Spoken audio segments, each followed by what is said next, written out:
All right, hello everyone. How y'all doing today? This is Yusuf Chowdhury, digital marketing coach here in Austin. Just want to share with you this awesome topic by Pat Ramsey, who is the director of ongoing support at the crowd favorite. So as you can see, the topic that he spoke about today at this WordPress bootcamp event was about the from freelancers to serious professionals. So let me share with you exactly awesome tips that he shared. Okay, thank you for the hearts. Thank you all for joining today. So let me show you. So in this session, what he basically talked about, how can you transition from being a freelancer to a professional business. Thank you, Zakia.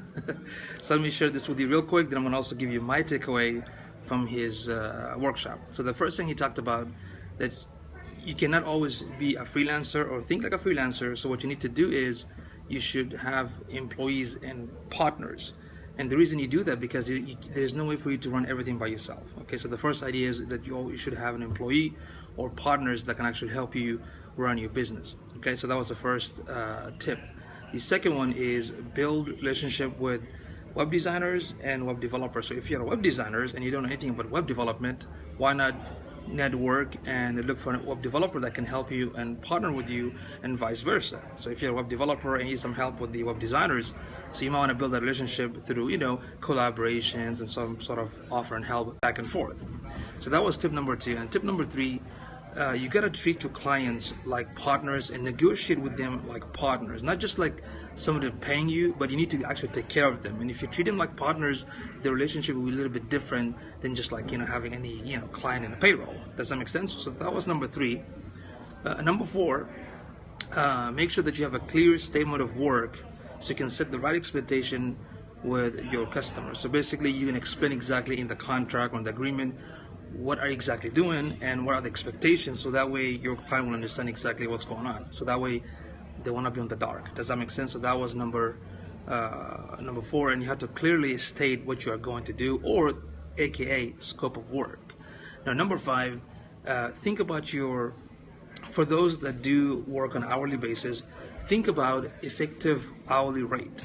Now, when he said effectively hourly rate, he basically meant if you're a designer or developer, let's say you're spending 10 hours or 20 hours on developing a website.